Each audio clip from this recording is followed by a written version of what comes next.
সিলেট টেস্টে বাংলাদেশের বিপক্ষে প্রথম ইনিংসে ২৫৭ রানে পিছিয়ে থেকে দিন শেষ করেছে পাকিস্তান দলের ক্রিকেটাররা। এর আগে ২৭৩ রানে অল আউট হয় স্বাগতিকরা। ২৭৩ রানের ট্রায়াল নিয়ে ওপেনিংয়ে নামেন সফরকারী দলের দুই ব্যাটার আজান আওয়াইস ও আবদুল্লাহ ফজল। তাদের ধীর স্থির ব্যাটিংয়ে বিনা উইকেটে ২১ রান সংগ্রহ করে তারা। প্রথম ইনিংসে এদিন বাংলাদেশের হয়ে সর্বোচ্চ রান করেন লিটন কুমার দাস ও সফরকারীদের হয়ে সবচেয়ে বেশি উইকেট নিয়েছেন খুররাম সাজ্জাদ।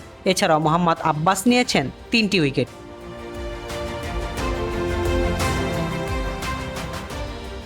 পাকিস্তানের বিপক্ষে দ্বিতীয় টেস্টে ২৭৮ রানে অল আউট হয়েছে বাংলাদেশ।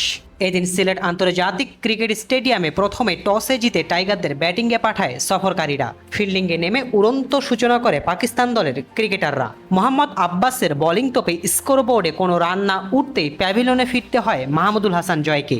ইনিংসের দ্বিতীয় বলে সালমান আলী আঘার কাছে তালুবন্দী হতে হয় এই টাইগার ব্যাটারকে। যেই মাঠে গত বছর তিনি খেলেছিলেন তার ক্যারিয়ার সেরা ইনিংস, সেখানেই তাকে আজ ফিরতে হলো খালি হাতে।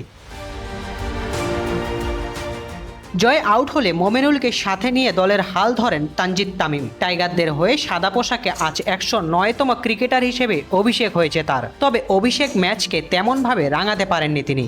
আক্রমণাত্মক ভঙ্গিতে খেলতে থাকা এই ব্যাটার মাত্র ৩৪ বলে করেন ২৬ রান। দলীয় ৪৪ রানে তামিম আউট হলে দলের হাল ধরেন অভিজ্ঞ মমিনুল হক। তবে খুররাম সাজ্জাদের একটি দুর্দান্ত ডেলিভারিতে বোল্ড আউট হতে হয় এই বাঁহাতি ব্যাটারকে।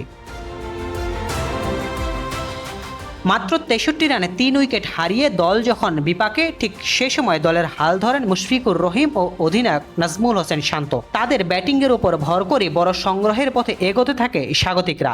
তবে শান্তর একটি ভুল শট নির্বাচনে তাকে তালুবন্দী হতে হয় প্রতিপক্ষ দলের উইকেট রক্ষকের হাতে। শান্ত আউট হওয়ার পর স্কোরবোর্ডে আর মাত্র ১০ রান যোগ হতেই তারা হারায় আরও গুরুত্বপূর্ণ ২টি উইকেট।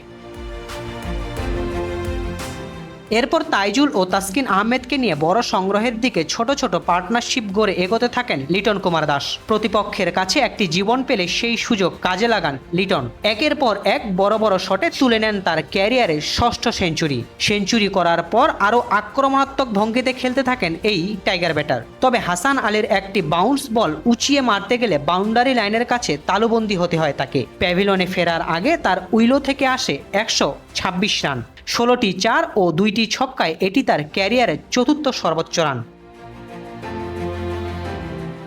লিটন আউট হলে আর বেশিক্ষণ মাঠে টিকতে পারেনি টাইগাররা। পরের ওভারে রাহিত রানা আউট হলে ২৭৮ রানে প্রথম ইনিংস শেষ করে বাংলাদেশ। এর ঠিক কিছুক্ষণ পর প্রথম ইনিংসে ব্যাটিংয়ে নামে পাকিস্তান দল। ওপেনিংয়ে নামা সফরকারী দলের দুই ব্যাটারের ধীর স্থির ব্যাটিংয়ে এদিন তাদের সংগ্রহ দাঁড়ায় মাত্র ২১ রান। পাকিস্তানের হয়ে ১৩ রানে অপরাজিত রয়েছেন আজান ও ৮ রানে অপরাজিত রয়েছেন আবদুল্লাহ ফজল। সাইদুল ইসলাম সুজন, সে স্পোর্টস।